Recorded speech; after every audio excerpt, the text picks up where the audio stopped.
Have you ever stopped to think that a bread made over 1,000 years ago could be healthier than almost anything you find in the supermarket today?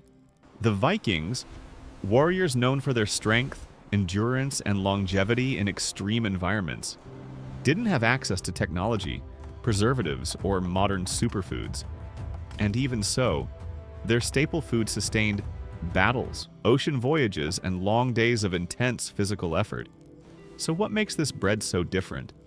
But there's something no one told you. When you look at Viking bread, at first glance it seems too simple to be special.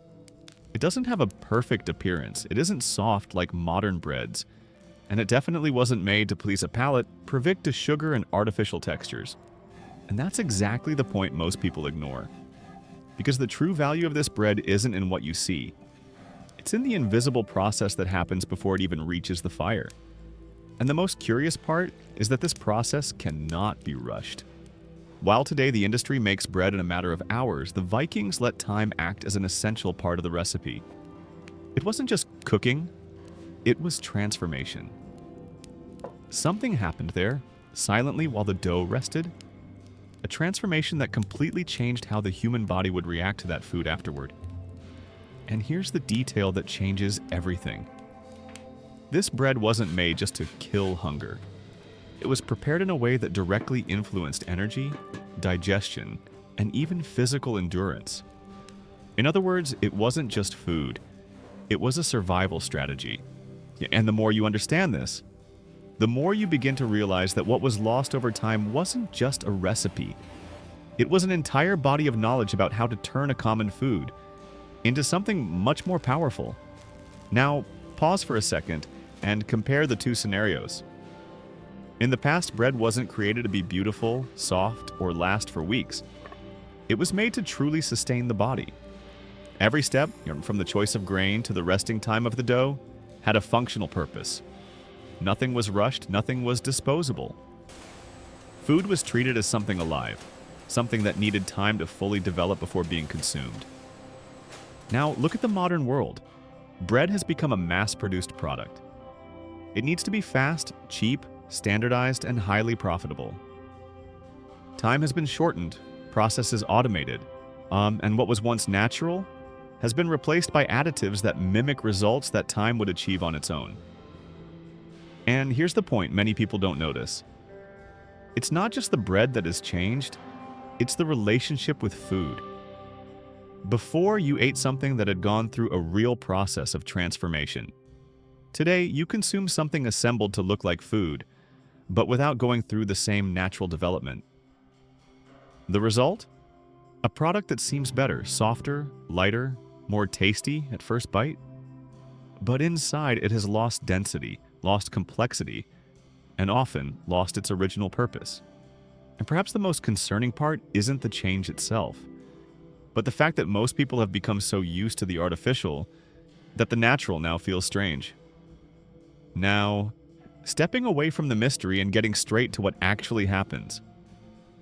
The main difference in ancient bread, like what the Vikings consumed, lies in the process of natural fermentation, something many people today know as sourdough. Unlike industrial yeast, which works quickly and inflates the dough within hours, natural fermentation is slow and involves a community of wild yeasts and beneficial bacteria. And that time makes all the difference. During this process, these microorganisms begin to break down compounds in the grain, such as parts of the gluten and phytic acid, a substance that can hinder the absorption of minerals like iron, zinc, and magnesium. With this partial breakdown, the body tends to digest the bread more easily and absorb more nutrients. In addition, slow fermentation also changes the food's glycemic response. In simple terms, the body absorbs this type of bread more gradually, avoiding sharp spikes in blood sugar, which helps with satiety and stable energy throughout the day. Another important point is the type of flour. The grains used in the past were less modified than many of today's, and were often consumed whole or minimally processed. That means more fiber, more micronutrients, and a more complex food structure. The opposite of many modern refined flours, which undergo processes that remove much of these components. But it's important to stay grounded. This doesn't mean that every ancient bread is automatically healthy, nor that all modern bread is bad.